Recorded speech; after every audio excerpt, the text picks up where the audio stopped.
मध्य प्रदेश में शिक्षित, बेरोजगार युवाओं, ओबीसी, ईबीसी, एससी, एसटी और किसानों के मुद्दे को लेकर गुरुदेव के नाम से प्रसिद्ध भास्कर राव रोगडे के नेतृत्व में चलाए जा रहे समक अभियान के केंद्रीय कार्यालय का आज शुभारंभ हुआ। उक्त अभियान विधानसभा चुनाव से पूर्व राजा महाराजाओं और सामंतों के वंशजों से ऐतिहासिक और पुरातत्व महत्व के महलों और किलों को खाली कराने के मुद्दे के कारण सर्वाधिक चर्चा में रहा। सेवानिवृत्ति आयु, आउटसोर्सिंग पद्धति से नौकरी पर रखने, न्यूनतम वेतन अधिनियम और 8 घंटे की शिफ्ट ड्यूटी जैसे मुद्दे के कारण समक अभियान से लाखों की संख्या में युवा जुड़े हैं। केंद्रीय कार्यालय के शुभारंभ के पश्चात समक अभियान प्रमुख भास्कर राव रोगडे से चैनल के वरिष्ठ पत्रकार ने विस्तार से चर्चा की कि आखिर वो मध्य प्रदेश के पूर्व मुख्यमंत्री दिग्विजय सिंह की खिलाफत क्यों कर रहे हैं।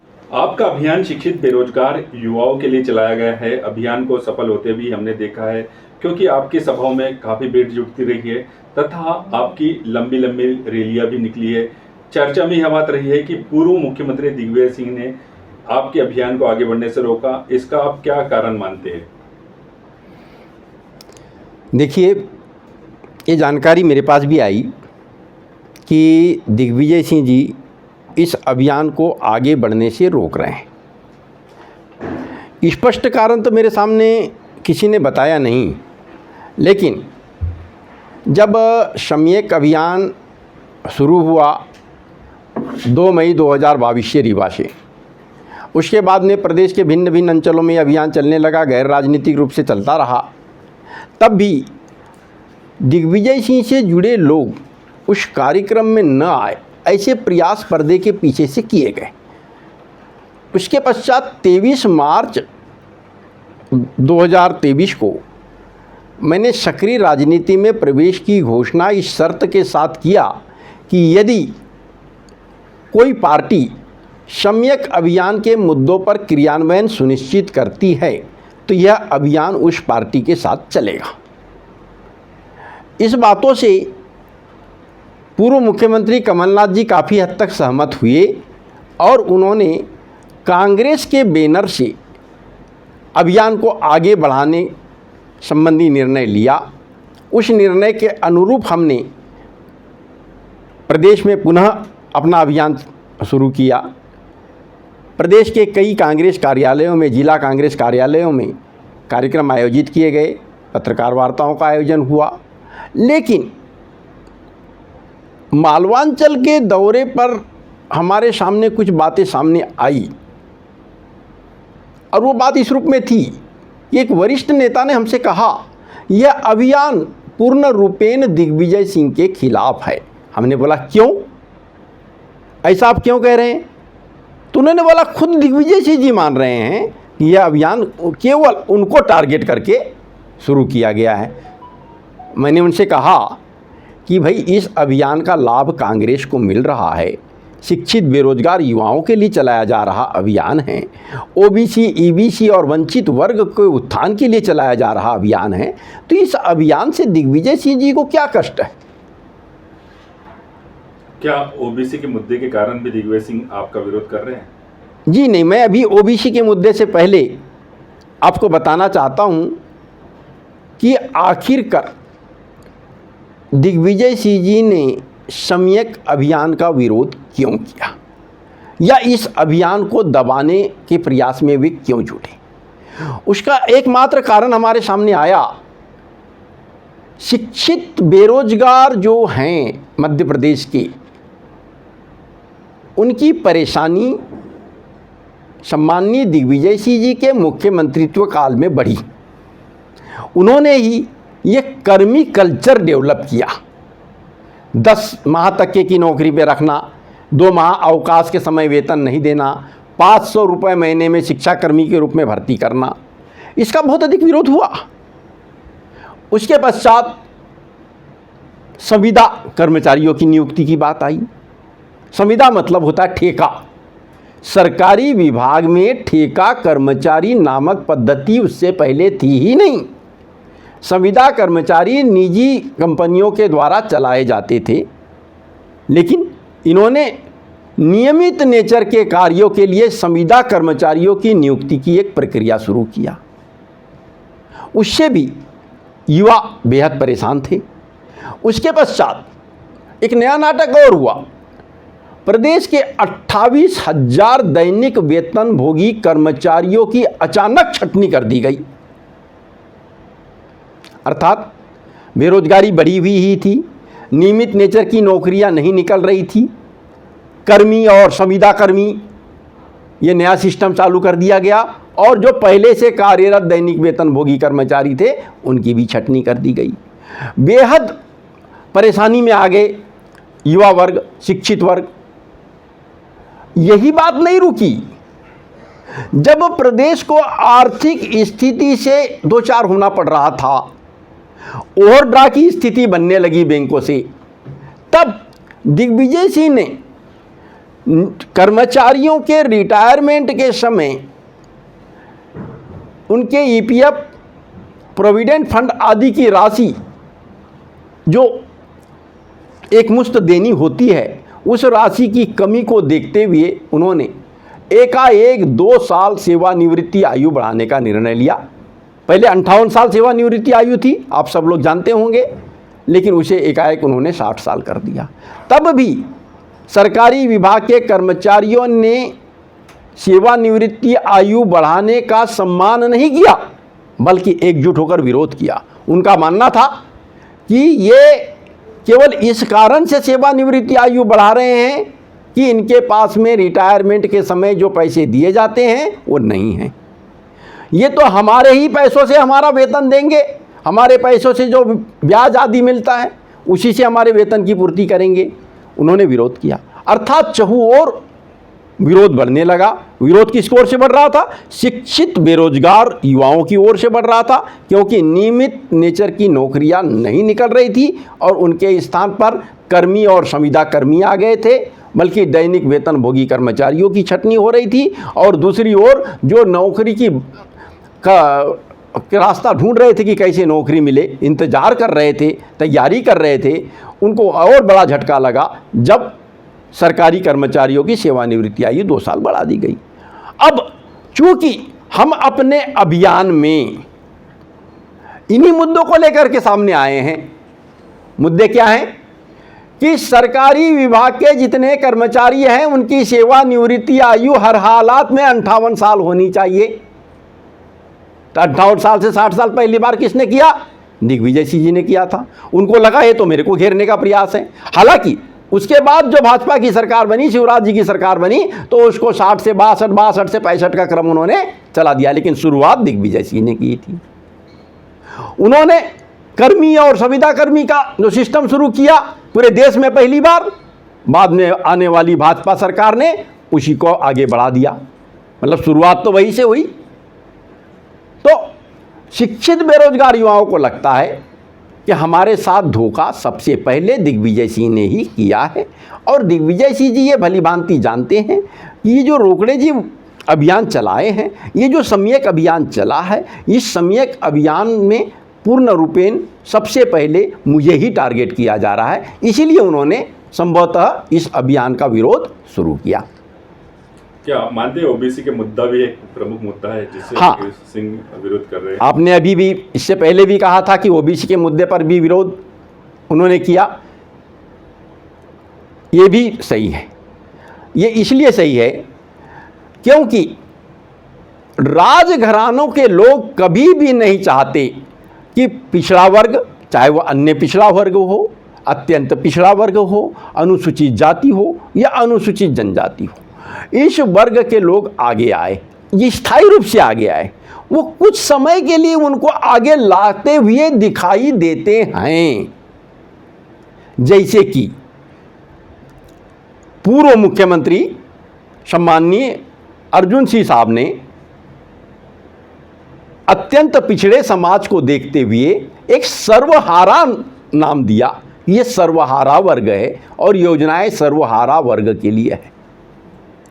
लेकिन वे सर्वहारा की बात करते करते ये भूल गए कि ये सर्वहारा किससे हारे हैं और वो बुर्जुआ वर्ग कौन था।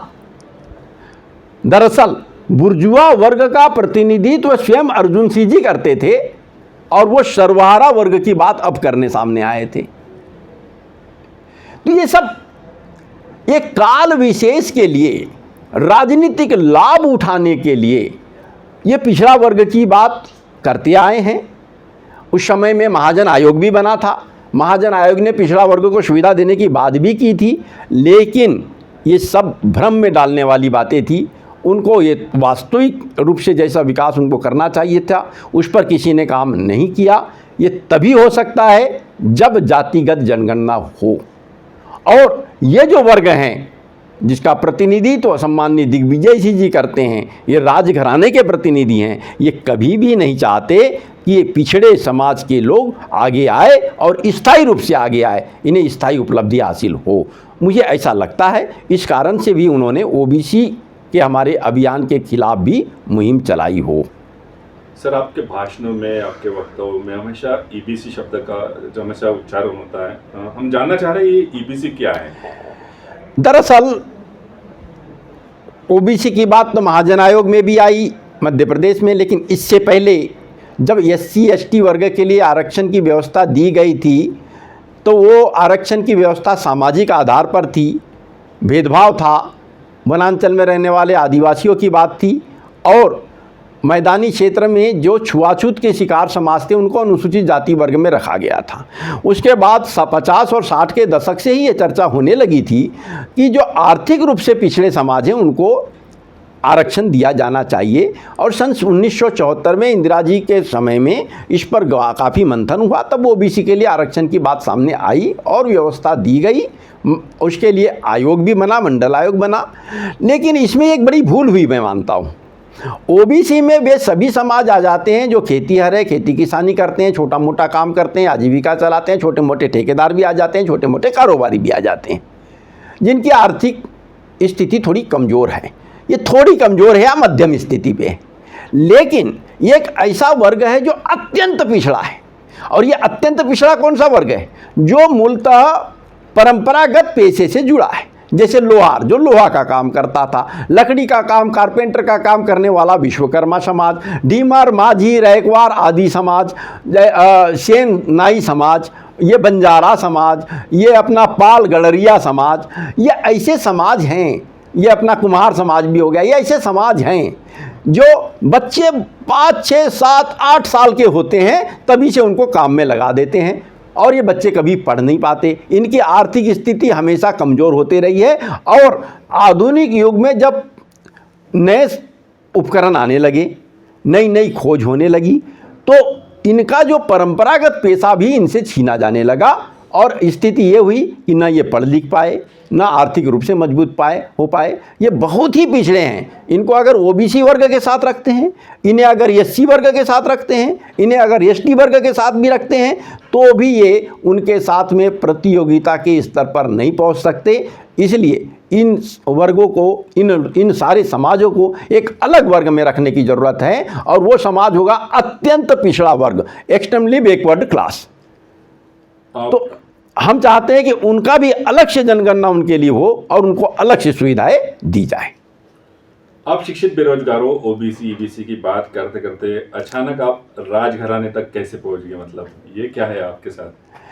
देखिए, ये एक बहुत ही महत्वपूर्ण विषय है। इसलिए महत्वपूर्ण है कि जब हमारा देश स्वतंत्र हुआ उस समय 561 देशी रियासतें देश में थी। इन देशी रियासतों के विलीनीकरण का काम शुरू हुआ। अब ये देशी रियासतों के विलीनीकरण के अध्याय से पहले मैं ले जाना चाहता हूँ 1 मिनट के लिए आपको, कि इस देश में मुगल भी आए, अंग्रेज आए। जब ये लोग शक्तिशाली शासक आते थे तो यहाँ के देशी शासकों को हरा देते थे, उनका कब्जा हो जाता था, या उनके नियंत्रण में रहते हुए यहाँ के देशी शासक काम करने लग जाते थे। संपत्ति उनकी नहीं रहती थी, ये उनके प्रतिनिधि बन के काम करने लग जाते थे। जब अंग्रेज आए तो अंग्रेजों ने इन सारे राजा महाराजाओं को अपने अधीनस्थ कर लिया था। ये संपत्ति इनकी नहीं थी, फिर अंग्रेजों की थी। अंग्रेजों के ये अधिकारी, कार्यकारी अधिकारी, पदाधिकारी या कार्यकारी शासक बनकर ये काम करते रहे। अंग्रेजों ने इनके ऊपर भी एक रेजिडेंट बैठा दिया था अपना, वो रेजिडेंट इनके कामकाज की देखभाल करता था, सब कुछ करता था। सिर्फ इनको बनाए के और रखा था पद पर, अंग्रेज चाहते थे कि इस देश का अधिक से अधिक दोहन हो, और ये दोहन भावनात्मक आधार पर किससे होता? वो राजा जिसको मान्यता थी, लोग मानते थे, लोग उनकी ही बात मानेंगे, लोग उनकी बात मानेंगे तो इनको दोहन करने में आसानी होगी। इसलिए उन्होंने जन भावनाओं को देखते हुए राजा को राजा, महाराजा को महाराजा बनाए रखा, उनके ऊपर रेजिडेंट बैठा दिया और उनके माध्यम से शोषण जारी रखा। तो शोषण में अंग्रेज जितना शोषण करते थे उनसे ज़्यादा शोषण ये राजा महाराजा भी कर रहे थे उनके प्रतिनिधि बन करके। अब जब देश स्वतंत्र हुआ, देश स्वतंत्र कैसे हुआ? हमने तलवार से नहीं लड़े, हमने बंदूक से नहीं लड़े, हमारे स्वतंत्रता संग्राम सेनानियों ने ऐसा वातावरण निर्माण किया महात्मा गांधी के नेतृत्व में कि अंग्रेजों को देश छोड़ के भागना पड़ा। मतलब अंग्रेज हार गए, हमसे हार कर भाग गए। जब वो हार कर भाग गए तो जो संपत्ति अंग्रेजों के टाइम में अंग्रेजों के नियंत्रण में भारत की थी, भारत सरकार की थी, वो सारी की सारी संपत्ति सरकारी हो गई, लोकतांत्रिक व्यवस्था में आ गई। तब राजा महाराजाओं का अधिकार कैसा हो सकता है, उनकी संपत्ति कैसे हो सकती है, ये सोचने लायक बात थी। लेकिन चूंकि उस समय विलीनीकरण एक महत्वपूर्ण मुद्दा था, देश को एक करना था, इसलिए और उपद्रव न बढ़े इस बात पर भी ध्यान रखना था, इसलिए सरदार वल्लभ भाई पटेल और पंडित जवाहरलाल नेहरू जैसे ने, इन लोगों ने काफ़ी प्रयास किया सबके विलीनीकरण के लिए, और इनके अनाप शनाप शर्तों को भी कुछ हद तक के माना गया। जैसे राजा या महाराजा को जेल नहीं जाना पड़ेगा, अगर उनको नज़रबंद करना है तो उनके महल में ही कर लो, उनको थाना नहीं जाना है, पुलिस वही आए, उनको न्यायालय नहीं जाना है, वहीं पर न्यायालय आ जाए, उनको जितने तोपों की सलामी मिलती रही है उतनी मिलना चाहिए, और ढेर सारी सुविधाएं, खदान जितने होंगे उन खदानों पर उनका स्वामित्व होना चाहिए, बैंकों में उनका स्वामित्व होना चाहिए, उनका परसेंटेज रहना चाहिए, और प्रिवी पर्स, उन्हें जितना राजस्व उस समय मिलता था उसका कैलकुलेशन करते हुए उनको प्रिवी पर्स अर्थात पेंशन मिलनी चाहिए, वो बहुत बड़ी राशि होती थी। तो ये सारी सुविधाएं उनको दी गई, उस समय में उन हालातों में दी गई, और किसी तरीके से देश को एक किया गया, देश का एकीकरण किया गया, संविलियन के नाम से देश का एकीकरण किया गया। अब उसके बाद में देखा गया कि बहुत बड़ी राशि प्रिवी पर्स के नाम से चली जा रही है, तो इंदिरा गांधी ने प्रिवी पर्स बंद की, खदानों का राष्ट्रीयकरण किया, बैंकों का राष्ट्रीयकरण किया, और ये राजा महाराजाओं की मनमानी पर विराम लगा दिया। अब बात आती है कि पुरातत्व और ऐतिहासिक महत्व की इमारतें किसी भी कीमत में किसी के स्वामित्व की नहीं हो सकती, वो सरकारी संपत्ति ही होगी। उस समय में संविलियन के समय, मर्जर एग्रीमेंट के समय, कोविनेंट मर्जर में जो उल्लेख है उसके अनुसार ये है कि जो 47 से पहले 1947 से पहले राजा और महाराजा की गद्दी पर बैठे थे, उनके सम्मान को ध्यान में रखते हुए जीवन पर्यंत वो महलों और किलों में रहे, ये व्यवस्था दी गई थी। अब वो नहीं रहे तो उनके वंशजों ने वहाँ पर कब्जा करके रख लिया, जो कि ये गलत है, ये सरकारी संपत्ति है, उस संपत्ति को खाली कराना जरूरी है। यदि उसको पुरातत्व विभाग को दिया जाता है तो पर्यटन के माध्यम से सरकार को लाभ मिलेगा। ये हमने बात उठाया है, कोई एक व्यक्ति को देख करके बात नहीं उठाया है, और ये अत्यंत अनिवार्य है। ये एक और महत्वपूर्ण बात है, सीलिंग एक्ट बीच में आया। सीलिंग एक्ट में बड़े तगड़े प्रावधान थे कि इससे अधिक जमीन कोई नहीं रख सकता। इन्होंने ढेर सारे अनाप शनाप नामों पर कुत्ते बिल्लियों के नाम तक के संपत्ति कर दिया, ढेर सारे ट्रस्ट बना डाले, और उन ट्रस्टों के नाम से सारी संपत्ति इनने बचा के रखा है। तो निश्चित रूप से मेरा मानना है कोविनेंट मर्जर एग्रीमेंट की पुनर्समीक्षा करते हुए राजघरानों के वंशजों के पास जो संपत्ति है उसकी समीक्षा करते हुए जो गलत तरीके से संपत्ति रखी हैं, ट्रस्ट को भंग करने के बाद में जो संपत्ति है वो सारी संपत्ति सरकारी हो जाए, तो जो सरकार कर्ज में चल रही है उसको कर्ज से निपटने में आसानी मिलेगी। मतलब ये मानकर चले कि आपके निशाने पर दिग्विजय सिंह है। देखिए, दिग्विजय सिंह निशाने पर इसलिए आ गए कि दिग्विजय सिंह को मध्य प्रदेश के राजघराने अपना नेता मानते हैं, और वे सब लोग जब हमारा ये मुद्दा उठाया गया तो त्राहिमाम करते हुए दिग्विजय सिंह जी के पास चले गए, और दिग्विजय सिंह ने बोला हम देखते हैं एक ऐसा भास्कर राव रोकड़े इतना आगे बढ़ता है इस अभियान को लेकर, क्योंकि ये बड़ा मुद्दा था। अगर ये मुद्दा आगे बढ़ रहा है तो महल और किलों को खाली करना पड़ेगा। सीलिंग एक्ट के बाद में इतनी सारी ज़मीन इनके पास क्यों है, उसकी समीक्षा होगी तो ज़मीन फिर सरकारी हो जाएगी। इसीलिए वे सब एकजुट हो गए और एकजुट होकर के षड्यंत्र रचने लगे और वो षड्यंत्र के कारण में सम्यक अभियान को दबाने का प्रयास शुरू हुआ।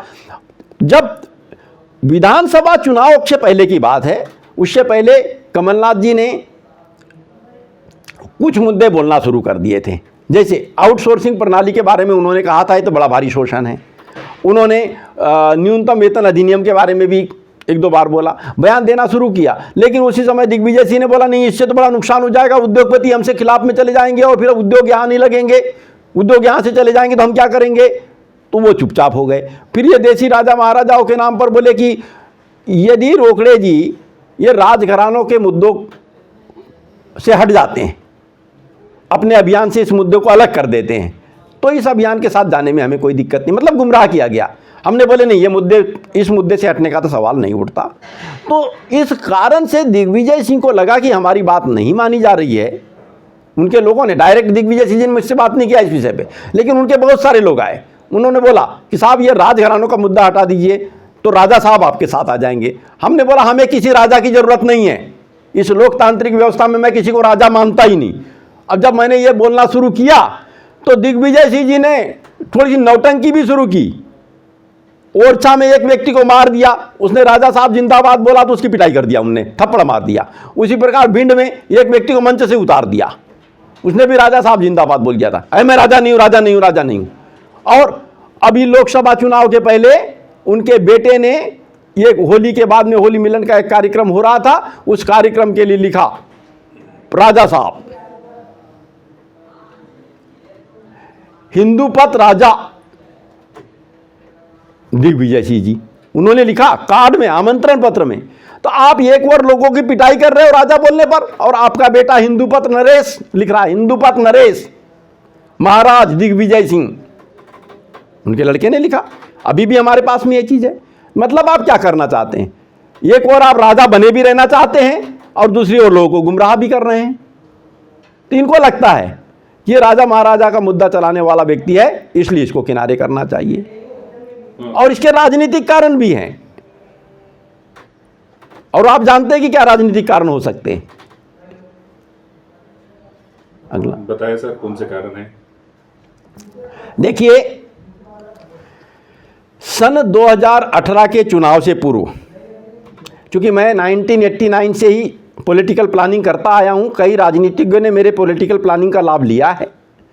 सन 2015 में श्रद्धेय मोतीलाल वोरा जी के कहने पर मैंने कांग्रेस पार्टी के लिए प्लानिंग करने का निर्णय लिया, और मध्य प्रदेश में राजनीतिक स्थिति परिस्थितियों को देखते हुए कांग्रेस को उबारने के लिए मैंने काम शुरू किया। मध्य प्रदेश के साथ साथ छत्तीसगढ़ को भी मैंने लिया। दोनों राज्यों में यहाँ के वरिष्ठ पत्रकारों को, फील्ड में जो टीम थी, मेरे से जुड़े हुए जो लोग थे, उनको साथ में लेकर के मैंने एक अध्ययन कराया कि किस किस क्षेत्र से कौन कौन विधानसभा चुनाव का जीत सकता है और किन मुद्दों से जीत सकता है। इसको सरोकार मीडिया के नाम से रिपोर्ट तैयार करके हमने राहुल गांधी जी के दफ्तर को दिया। उनके दफ्तर ने इस बात को, जब महासचिव बने हमारे दीपक बाबरिया जी मध्य प्रदेश के, पीएल पूनिया जी छत्तीसगढ़ के बने, तो उस गोपनीय फाइल को उनके पास दिया और उन्होंने क्रियान्वयन इसका शुरू किया। उस समय क्रियान्वयन सही, छत्तीसगढ़ में तो अक्षरशः क्रियान्वयन हुआ, इसलिए वहाँ पर हमारी फुल मैंडेट की सरकार बनी। मध्य प्रदेश में दीपक बाबरिया जी ने खूब प्रयास किया, बहुत अच्छा प्रयास किया, लोगों से बहुत अच्छे से मिलते भी रहे, लेकिन उसके बावजूद ये गुटबाजी बहुत चरम पर पहुँच गई। नेता लोगों ने खींचतान किया, जिसके कारण 45 टिकटें उस समय भी गलत गई थी। फिर भी ये माना गया कि भास्कर राव रोकड़े के द्वारा जो अध्ययन कराया गया है, उस अध्ययन के आधार पर टिकट देने से सरकारें बनी हैं, ये इन लोगों ने उस समय माना। अब बाद में क्या हुआ कि 2020 में जब सरकार हमारी चली गई, तो सरकार के जाने के बाद में 2019 के लोकसभा चुनाव की मैंने समीक्षा मध्य प्रदेश की किया खास तौर पर, और मैंने पाया कि भाजपा ने आरएसएस के साथ मिलकर आरएसएस के कहने पर कुछ नया सिस्टम तैयार किया है महिलाओं को अपने पक्ष में लेने के लिए। तब मैंने सम्यक अभियान की डिजाइन किया और सम्यक अभियान चलाने लगा। जब सम्यक अभियान चल निकला तो दिग्विजय सिंह को लगा कि पुनः 2018 वाली कहानी दोहराई जाएगी, फिर ये रिपोर्ट तैयार करेंगे, फिर ये रिपोर्ट तैयार करेंगे तो इनके कैंडिडेट्स सामने आएंगे और कमलनाथ की सरकार फिर बन जाएगी। और वो नहीं चाहते थे कि कमलनाथ की सरकार बने। यदि कमलनाथ की सरकार बन जाती पूर्ण बहुमत के साथ तो उनके लड़के का रास्ता क्लियर नहीं होता। सर हमारा क्वेश्चन है, 2018 में आपकी खूब चली, अचानक कांग्रेस के नेता आपकी उपेक्षा क्यों करने लगे इन दिनों? ठीक है, मैं मानता हूं कि 2018 में, मैंने बताया भी कि 2018 में मेरी खूब चली का सवाल नहीं है। सवाल खूब चली का नहीं है, सवाल है कि उस समय में नेतृत्व स्तर पर जो लोग बैठे थे या संगठन में केंद्रीय संगठन की ओर से जो प्रभारी थे या राहुल गांधी के दफ्तर में जो चुनाव में जीत के लिए संकल्पित लोग थे, जो इस अभियान को आगे बढ़ाना चाहते थे, जीत के अभियान को, उन लोगों ने महत्व दिया। उन लोगों को हमारी रिपोर्ट अच्छी लगी और उस रिपोर्ट पर अमल हुआ। लेकिन बाद में ये बात स्वाभाविक भी है, जब किसी व्यक्ति के रिपोर्ट पर अमल हो जाए और सफलता मिल जाती है तो जिसको सफलता मिलती है, जो सत्ता शीर्ष पर बैठता है, उसके विरोधी जो होते हैं, भीतर ही भीतर विरोध करने वाले कि ये हट जाए तो हमको मौका मिले, तो वो लोग कहीं ना कहीं विरोध करने लग जाते हैं। तो यहाँ पर ऐसा जैसा कि बताया जाता है कि दिग्विजय सिंह जी चूँकि राजघराने के हैं, राजघरानों की तासीर रही है, कभी अपने सामने किसी को सत्ता पे बैठने नहीं देते, अपने ही व्यक्ति को बैठने देते हैं। एक राजा अपने बेटे को ही आगे बढ़ने देना चाहता है। तो दिग्विजय सिंह जी ने एक चाल चली थी, वो जानते थे 2003 में कि अब 10 साल तक कांग्रेस सत्ता में नहीं आएगी, तो उन्होंने घोषणा कर दिया 10 साल तक मैं संन्यास लूँगा, और बीच में तड़पने लगे कि राज्यसभा में चले जाऊँ, और चले भी गए। वो सब उनका बनावटी खेल था। अब उन्होंने देखा कि अब तो उम्र होने लगी, तो अब लड़के को सामने लाना है। लड़का कब सामने आएगा? यदि कमलनाथ पुनः मुख्यमंत्री बन जाते तो कमलनाथ मजबूत हो जाते। कमलनाथ मजबूत हो जाते तो हो सकता है कि कमलनाथ का बेटा भी दावेदार बन जाता। ये तो ऐसे चलता ही है, बाप बना तो बेटा भी आ जाएगा। तो उनको लगा कि ये तो मामला गड़बड़ हो जाएगा भाई, तो उन्होंने अपने बेटे को आगे बढ़ाने के लिए एक चाल चली कि किसी भी तरीके से खूब लोगों को, अच्छे अच्छे लोगों को ले जाने लगे कमलनाथ जी के पास में कि ये देखो ये चुनाव जीतने लायक है, ये चुनाव जीतने लायक है, ये चुनाव जीतने लायक है। वो अच्छे लोग उनके नज़र में अच्छे थे, जन भावनाओं में अच्छे नहीं थे, जन सामान्य में कोई उनकी पकड़ नहीं थी, बस उनकी तारीफ बहुत अच्छी हो रही थी, धनवान थे, रईस थे, सब कुछ थे। बस उनको ले गए कमलनाथ जी के पास। कमलनाथ जी के पास खूब तारीफ लोगों के माध्यम से कराने लगे। कमलनाथ जी को लगा कि ये तो अच्छे लोग हैं, इनको बनाना चाहिए। कमलनाथ के वो अपने आदमी भी बन गए, उनको उनका बना दिया गया। तो कमलनाथ जी उनके लिए पैरवी करने लगे। और कमलनाथ जी के साथ क्या हुआ, जब कमलनाथ जी यहाँ प्रदेश अध्यक्ष बन के आए तो उनके कार्यालय में जो उनके कर्ता धर्ता कौन होंगे, ये तय दिग्विजय सिंह जी ने किया। और इनने नाम नहीं लेना चाहता, सर्वे जो करने के लिए प्रमुख थे वो दिग्विजय सिंह के आदमी थे। उनके कार्यालय का जो लेखा जोखा हिसाब बराबर मेंटेन करने वाले जो थे, उनके खास बने थे कमलनाथ जी के, वो कमलनाथ जी के नहीं थे, वो दिग्विजय सिंह जी के थे। और सब जानते हैं उनका आईटी का सेल सब संभालने वाला कोई आदमी वो कमलनाथ जी का नहीं था, वो इन्हीं के द्वारा प्रस्तुत आदमी था। कार्यालय में बैठा हुआ, पीसीसी में बैठा हुआ आदमी वो कमलनाथ जी और सुरेश पचौरी के साथ में मिली हुई खिचड़ी की देन था। मतलब कुल मिला करके कमलनाथ जी को एक काकस ने घेर लिया, और वो काकस किसके ओर से सृजित किया गया था? दिग्विजय सिंह जी की ओर से सृजित किया गया था। तो दिग्विजय सिंह की राजनीतिक प्लानिंग ऐसी थी, और विरासत में ऐसी शिक्षा इनको मिली है, राजघरानों को ये शिक्षा पहले से ही मिली है कि किसी और व्यक्ति को आगे मत बढ़ने दो, अपने को खुद को आगे बढ़ाना है तो सामने वाले को पटकना पड़ेगा। तो उन्होंने घेर कर कमलनाथ जी को पटकनी दे दिया। जब विधानसभा में ही आपके प्रस्तावित प्रत्याशी को टिकट नहीं मिली तो लोकसभा चुनाव में आपने मेहनत क्यों की? और सवाल यह भी आता है कि आपने एक कार्यक्रम को संबोधित करते हुए कहा कि कांग्रेस के राष्ट्रीय नेता को उपस्थित में कहा था कि यदि आपकी प्लानिंग पर अमल किया गया तो मध्य प्रदेश की 29 में से 14 सीटों पर निश्चित रूप से कांग्रेस को सफलता मिलेगी। आपकी ऐसी क्या तैयारी थी? देखिए, विधानसभा चुनाव के समय जो हमने रिपोर्ट बनाया था, मैं इसको और थोड़ा क्लियर करना चाहता हूं, तब ये लोकसभा पे आना ठीक रहेगा। विधानसभा चुनाव के समय हमारे सम्यक अभियान के मित्रों ने मिल करके एक अध्ययन प्रस्तुत किया, जैसे 2018 में हमने किया था, उसमें कि किस किस सीट से कौन चुनाव जीत सकता है। बहुत बारीकी से अध्ययन हुआ, 3-4 राउंड की तैयारी हुई। उसमें हमने प्रत्येक विधानसभा क्षेत्रवार लिस्ट दिया।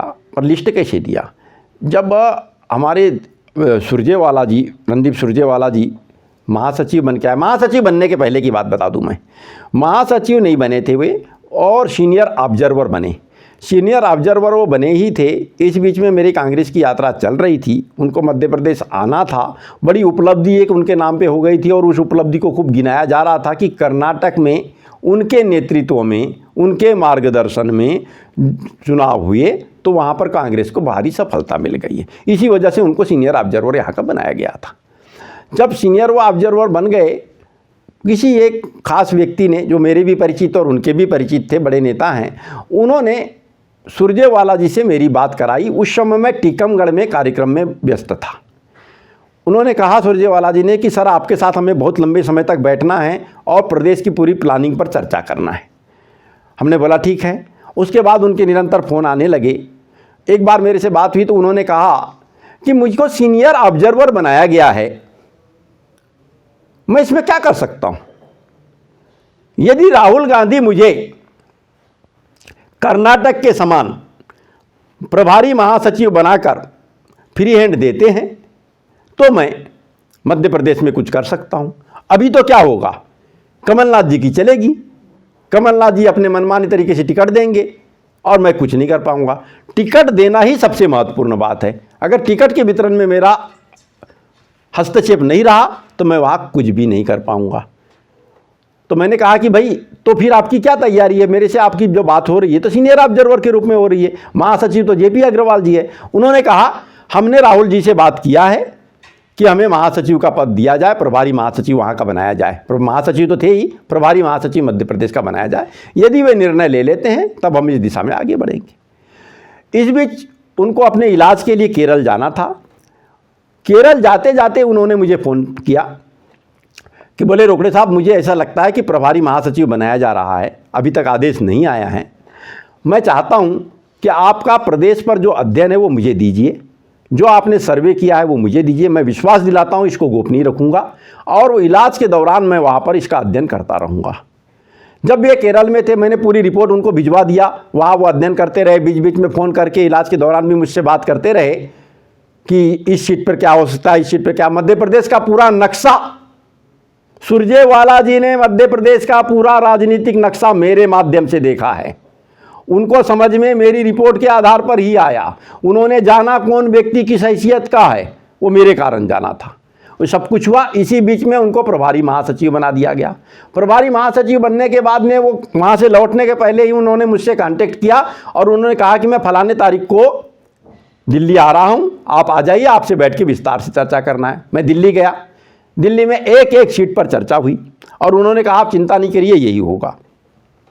जब ये आगे बढ़े, यहाँ मध्य प्रदेश में आए। मध्य प्रदेश में कमलनाथ जी का सर्वे बहुत चर्चा में था। वो दरअसल कमलनाथ जी का सर्वे नहीं था, वो सर्वे का जो मुखिया बना था वो दिग्विजय सिंह का आदमी था और इन्हीं के द्वारा घेरा गया था। दिग्विजय सिंह जी ने अन्य जो यहाँ के क्षेत्र नेता थे उनके साथ चर्चा कर लिया था कि आपके सारे लोगों को मैंने कमलनाथ के आदमी बना दिया है, जो भी किसी को शिकायत हो तो मुझसे बात करें।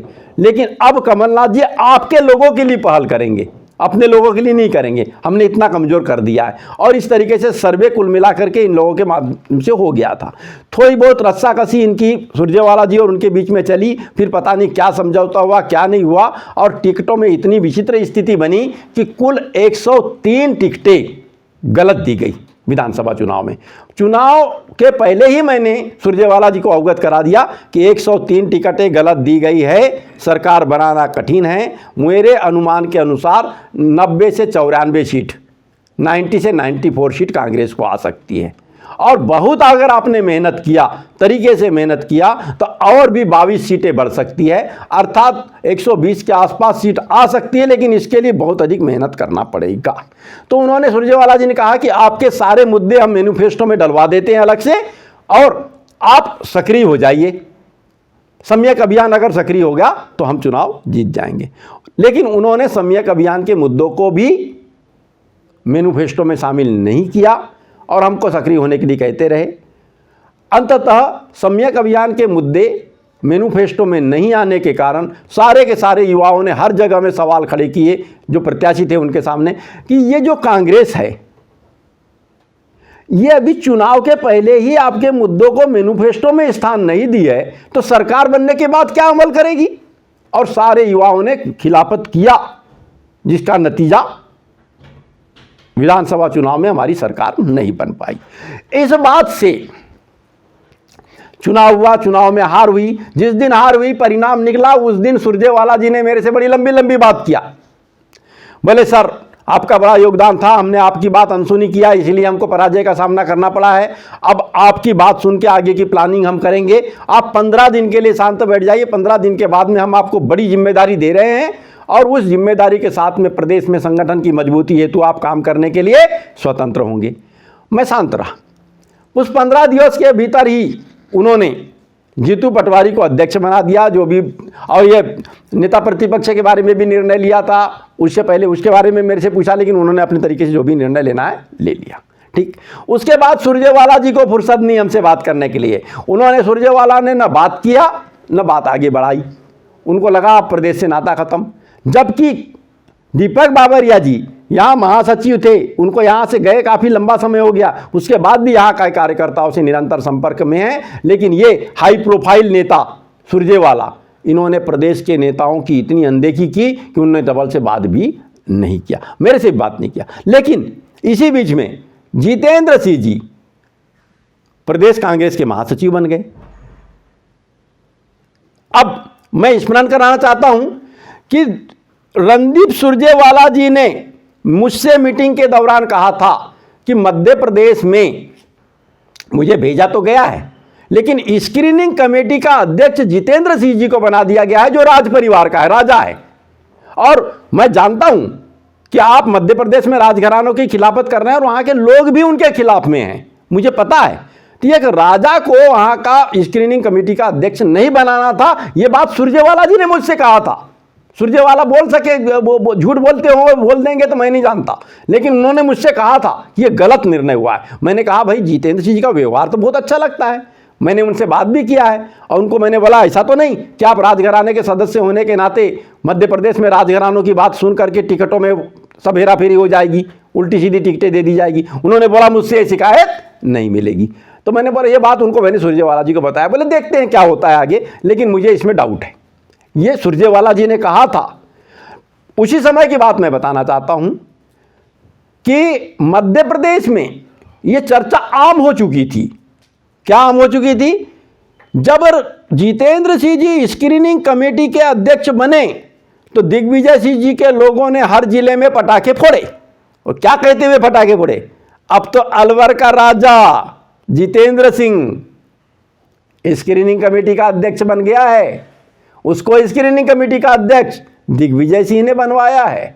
अब तो राजा साहब की चलेगी, राजा साहब जिसे चाहेंगे उसे ही टिकट दी जाएगी। ये चर्चा उस समय आम थी, हर जुबान पर थी। हमने बोला शायद ऐसा नहीं होगा, लेकिन वही हुआ। जितेंद्र सिंह जी सामने जो बोलते थे बहुत मीठे लगते थे, व्यवहार मुझे बहुत पसंद आया उनका, बहुत ही शिष्ट नेता लगे। मैं जब दिल्ली गया तो उन्होंने बड़ा सम्मान दिया, लेकिन मुख में राम बगल में छुरी, इसको तो हम नहीं जान सकते, पता नहीं उनने क्या किया। वो जो कहते थे वो करते हुए दिखाई नहीं दिए और टिकटों का बंदरबाट विधानसभा चुनाव के समय हो गया। अब यहीं पे बात नहीं रुकी। जो सुरजेवाला जी ने कहा था कि राजा का बेटा है राजा, उसको किसी भी कीमत में मध्य प्रदेश में स्क्रीनिंग कमेटी का अध्यक्ष नहीं बनाना था, वही सुरजेवाला जी और जितेंद्र सिंह जी साथ में राहुल गांधी के पास जाते हैं और राहुल गांधी जी ये निर्णय ले लेते हैं कि जितेंद्र सिंह को मध्य प्रदेश का प्रभारी महासचिव बना दिया जाए।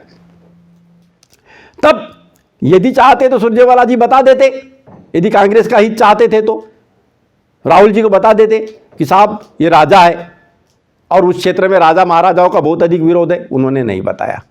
इस तरह से सुरजेवाला जी ने इस प्रदेश में कांग्रेस की जो आज वर्तमान दशा हुई है उसमें महत्वपूर्ण जिम्मेदारी निभाई है। अब यह बात नहीं रुकी, जितेंद्र सिंह जी बन गए प्रभारी महासचिव। जैसे ही वे प्रभारी महासचिव बने, पूरे प्रदेश में ये चर्चा फैल गई कि अब तो दिग्विजय सिंह की ही चलेगी। कमलनाथ तो गए, मध्य प्रदेश का चुनाव हार गए, वो तो अब हाशिए पे रह गए। और अचानक दिग्विजय सिंह जी एक्टिव दिखने लगे, पीसीसी में बैठे दिखने लगे, हर मीटिंग में बैठे दिखने लगे। वहां पर बैठ के भले काम न करे, भले झपकी लेते रहे, कई मीटिंगों में उनको झपकी लेते भी हमने देखा। वहाँ मीटिंग में बैठे बैठे झपकी लेते रहे, लेकिन वहाँ जाके बैठे रहे वो। तो हमने बोला कि भाई आखिर करके घुमा फिरा करके दिग्विजय सिंह के हाथ में कमान आ गई। जितेंद्र सिंह तो नाम मात्र के अध्यक्ष बने हैं। क्यों कि जीतू पटवारी नाम मात्र के अध्यक्ष बने? क्योंकि जीतू पटवारी ने रीवा में एक कार्यक्रम के दौरान दिग्विजय सिंह जी की उपस्थिति में ये कहा था कि दिग्विजय सिंह मेरे पिता के समान हैं, मैं उनका बेटा हूं, मैं उनके चरणों के धूलि का दास हूं, और उनकी संपत्ति के एकमात्र वारिस जयवर्धन सिंह है, और तो और उनके राजनीति के भी वारिस एकमात्र जयवर्धन सिंह है। उन्होंने इशारे में बता दिया था कि आगे जाकर मुख्यमंत्री पद के प्रबल दावेदार जयवर्धन सिंह होंगे। ये बात उन्होंने उस समय कही थी। ये क्लियर था कि वे जो भी काम करेंगे तो दिग्विजय सिंह के इशारे पर ही करेंगे। तो दिग्विजय सिंह के इशारे पर चलने वाले प्रदेश कांग्रेस अध्यक्ष बन गए। दिग्विजय सिंह के रिश्तेदार जितेंद्र सिंह जी, भंवर जितेंद्र सिंह जी प्रभारी महासचिव बन गए। तो कुल मिला के पूरा संगठन तो दिग्विजय सिंह के हाथ में आ गया। हमको ये लगा, अब हम शांत बैठ गए। हमने बोला कुछ नहीं करना है, हमें लोकसभा चुनाव के लिए कुछ करना ही नहीं है, जाने दो। इसी बीच में जितेंद्र सिंह जी का फोन आया मेरे पास। उन्होंने बोला कि रोकड़े साहब एक बार दिल्ली आइए, हमको आपसे विस्तार से चर्चा करना है। क्योंकि कांग्रेस में मैं शामिल हो गया था, और सच पूछा जाए तो 17 साल की उम्र से मैं कांग्रेस के लिए योगदान देता रहा हूँ, पॉलिटिकल प्लानिंग भी कांग्रेस के लिए करता रहा। तो विवश होकर के मैं गया उनके पास। मैंने उनसे कहा भाई कि आखिर आप करेंगे क्या? तो बोले नहीं, आप लोकसभा चुनाव के लिए पूरे 29 लोकसभा क्षेत्र के लिए प्लान करिए, और अब मैं प्रभारी महासचिव हूँ, या अध्यक्ष वगैरह तो बन गए नाम मात्र के, लेकिन जो इससे मैं चाहूँगा उसे टिकट मिलेगी, आप पूरी रिपोर्ट बना के दीजिए। मैंने बोला भाई ऐसा तो नहीं कि जैसा विधानसभा चुनाव में हुआ है वही खेल हो जाएगा, फिर उठपटांग लोगों को टिकट दे दी जाएगी। बोले नहीं, अब ऐसा नहीं होगा, आप मेरे पर विश्वास करिए। विधानसभा चुनाव में भी मैंने आपकी पहल किया था, और आपने जो रिपोर्ट दिया था उसी रिपोर्ट का मैं पालन करना चाहता था। ये सारी गलती कमलनाथ जी की है, दिग्विजय सिंह जी की है, वहाँ के नेताओं की है, और अगर उस गलती को रोकना था तो सुरजेवाला रोकते। उन्होंने नहीं रोका, तो उनमें भी उनका भी हम दोष मानते हैं। स्क्रीनिंग कमेटी का अध्यक्ष कोई बहुत बड़ा पद नहीं होता, इसलिए मैं कुछ नहीं कर पाया था। अब ऐसा नहीं होगा, अब मैं प्रभारी महासचिव हूँ, इसलिए मैं जिसे चाहूँगा उसे टिकट मिलेगी। तब मैं आने के बाद में मैंने यहाँ के पत्रकारों को, वरिष्ठ पत्रकारों को, हमें हमारे सम्यक अभियान के कार्यकर्ताओं को, सबको साथ लेकर के पूरी प्लानिंग तैयार किया कि 29 लोकसभा क्षेत्र में हम कैसे चुनाव जीत सकते हैं। मेरा अध्ययन गया कि हम 29 में से 14 लोकसभा क्षेत्र से चुनाव आसानी से जीत जाएंगे। प्लानिंग बिल्कुल कंप्लीट थी हर क्षेत्र में। जैसे मैंने ग्वालियर क्षेत्र का निकाला था कि यदि ग्वालियर से IAS राजीव शर्मा को लोकसभा की टिकट दी जाती है, और मुरैना संसदीय क्षेत्र से योगेंद्र सिंह तोमर को टिकट दे दी जाती है, तो ये दोनों एक दूसरे के सहारे चुनाव जीत जाएंगे। क्योंकि ग्वालियर में योगेंद्र सिंह तोमर की अच्छी पकड़ है, और मुरैना तरफ में भी राजीव शर्मा की भी काफ़ी हद तक पकड़ है। और इतना ही नहीं, राजीव शर्मा भिंड के रहने वाले हैं, भिंड क्षेत्र में उनकी बहुत अच्छी पकड़ है। उसके कारण में हम भिंड लोकसभा क्षेत्र भी चुनाव जीत जाएंगे, फुलसी बरैया आराम से चुनाव जीत जाएंगे। इस तरह 3 सीटों का मैंने समीकरण बनाया। इसी प्रकार मालवांचल का समीकरण बना, इसी प्रकार बघेलखंड का समीकरण बना, इसी प्रकार बुंदेलखंड का समीकरण बना। तो एक सीट के बहाने मैंने 2-3 सीटों को जोड़कर आपस में कोऑर्डिनेशन करके कैसे चुनाव जीत सकते हैं, ये प्लान तैयार किया। कैलकुलेशन सामने आया कि हम 14 लोकसभा क्षेत्र से आसानी से चुनाव जीत सकते हैं। लेकिन दुर्भाग्य की बात, हमें जानकारी मिली कि लोगों को लगा ये जीतू पटवारी जीत कर रहे हैं या फलाने जीत कर रहे हैं। कोई जीत नहीं कर रहे थे। सब कुछ पर्दे के पीछे से भूमिका दिग्विजय सिंह ने निभाई, और दिग्विजय सिंह और जितेंद्र सिंह जी प्रभारी महासचिव ने मिलकर सारे हारने वाले लोगों को टिकट दे दिया। यदि प्रदेश से 14 सांसद चुनाव जीतते तो आज देश में इंडिया गठबंधन की सरकार बन जाती। इतना बड़ा पाप इन लोगों ने किया है। सर, अब सम्यक अभियान की क्या प्लानिंग है आपकी? देखिए, विधानसभा चुनाव और लोकसभा चुनाव में सम्यक अभियान के कार्यकर्ताओं को, सम्यक मित्रों को पर्याप्त महत्व न मिलने से बड़ा सन्नाटा सा छा गया। लोग परेशान थे, लाखों युवा जुड़े थे, हर जगह यही सवाल हो रहा था कि आखिर अब करेंगे तो क्या करें। मेरे ओर देख रहे थे, सब लोग मेरे को गुरुदेव ही कहते हैं। तो बोले गुरुजी जो कहेंगे वही होगा, आप आखिर करेंगे क्या। सबको निराशा लग रहे थे। इसी बीच में हमारे कुछ लोगों ने निर्णय लिया कि सम्यक अभियान को और ज़्यादा विस्तार देना चाहिए और मजबूती के साथ चलना चाहिए, अगले चुनाव के लिए तैयारी होनी चाहिए। तो अभी देश के 12 राज्यों में, खासकर हरियाणा में हमारी टीम बहुत अच्छा काम कर रही है। हम बताना चाहते हैं कि अगले चुनाव में हरियाणा में भी हमारी टीम महत्वपूर्ण भूमिका निभाएगी। और महाराष्ट्र में चुनाव है, इसलिए महाराष्ट्र के विदर्भ में हमने बहुत अच्छा काम किया है, वहाँ टीम बहुत अच्छा काम करना शुरू कर चुकी है।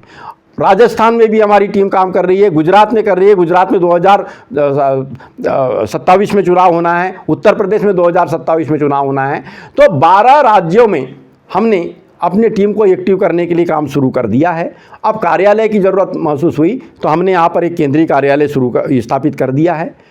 इसके साथ सम्यक अभियान में अलग अलग विंग बनाए गए हैं, 12-13 विंग बनाए गए हैं। OBC wing, EBC wing, SC wing, ST wing, महिला विंग, छात्र विंग, युवा विंग आदि ऐसे अलग अलग बना दिए गए हैं। इनके पदाधिकारी सारे के सारे काम करेंगे, आने वाले चुनाव की तैयारी करेंगे। और गुरुदेव की पाठशाला जो हमने 7 फरवरी 2024 को शुरू किया है, उसमें प्रत्येक विधानसभा व लोकसभा चुनाव के लिए प्रशिक्षित प्रतिनिधि तैयार करेंगे। उनको चुनाव लड़ने के लिए तैयार कराया जाएगा कि आगे, और उनको चुनाव लड़ाना ही है। हमको ये बात तय है कि हमको चुनाव लड़ाएंगे। अब कांग्रेस पार्टी को जो करना है वो करे, लेकिन हम उनको चुनाव लड़ाएंगे। अब बात आती है कि हमारी अगली प्लानिंग क्या होगी, क्या नहीं होगी। लोग बार बार कहते हैं कि ये क्या करने जा रहे हैं, क्या करने जा रहे हैं। तो हम कहते हैं हम चुनाव की तैयारी साथ साथ कर रहे हैं। राजनीति में प्रशिक्षित चुनाव लड़ने लायक दावेदार तैयार कर रहे हैं, उम्मीदवार तैयार कर रहे हैं। दावेदार नहीं बल्कि उम्मीदवार तैयार कर रहे हैं। ये हमारी स्कीम है। और जहाँ जहाँ विधानसभा चुनाव आएंगे उसके लिए हमारे पास कैंडिडेट पहले से ही तैयार रहेंगे। क्या अब आप एक नया राजनीतिक दल बनाने जा रहे हैं? जी हाँ, ये लगातार चर्चा आ रही है। बार बार आपने जो सवाल किया है कि हम नया राजनीतिक दल बनाने जा रहे हैं, नया राजनीतिक दल बनाने जा रहे हैं, मैं अभी आपको स्पष्ट करना चाहता हूं कि मैं अभी कोई नया राजनीतिक दल नहीं बना रहा हूं। कांग्रेसी हूं, कांग्रेस मेरे साथ जुड़ा रहेगा नाम। अब बात यह है कौन सी कांग्रेस? वो कांग्रेस जिसका नेतृत्व दिग्विजय सिंह जैसे लोग कर रहे हैं, वो कांग्रेस जिसमें राजघराने के लोग हावी हैं, वो कांग्रेस जिसमें रेत के तस्कर, शराब के तस्कर आदि भिन्न भिन्न तरह के तस्कर हावी हो गए हैं, या वो कांग्रेस जो गांधीवादी कांग्रेस है, वो कांग्रेस जिसने इस देश के नवनिर्माण में योगदान दिया है, वो कांग्रेस जिसको इंदिरा गांधी ने नए सिरे से तैयार की थी, वो कांग्रेस जो सामंत मुक्त भारत की कल्पना कर रही थी। तो हम शिक्षित बेरोजगार युवाओं को सम्मानजनक प्लेसमेंट दिलाने के उद्देश्य से, निजी क्षेत्र में कार्यरत कर्मचारियों को सम्मान दिलाने के उद्देश्य से, OBC EBC वर्ग को उनका वाजिब हक दिलाने के उद्देश्य से, किसानों को वाजिब हक दिलाने के उद्देश्य से और सामंती व्यवस्था से पूर्णतः मुक्ति पाने के उद्देश्य से काम कर रहे हैं। इसी के लिए टीम तैयार कर रहे हैं। ये टीम तैयार होगी और चुनाव निश्चित रूप से लड़ेगी। अब चुनाव लड़ने की बात है, यदि वर्तमान कांग्रेस हमारे विचारधारा के अनुरूप सुधार कर लेती है, अनुसरण कर लेती है, तो हम इस कांग्रेस को मजबूत करेंगे। और यदि ये कांग्रेस बोलती है कि हम तो भटक गए रास्ते से, हम तो महात्मा गांधी की तो बात अलग, इंदिरा गांधी के बताए हुए रास्ते पर भी चलने को तैयार नहीं है, तब मैं इंदिरा गांधी को बहुत अधिक मानता हूं।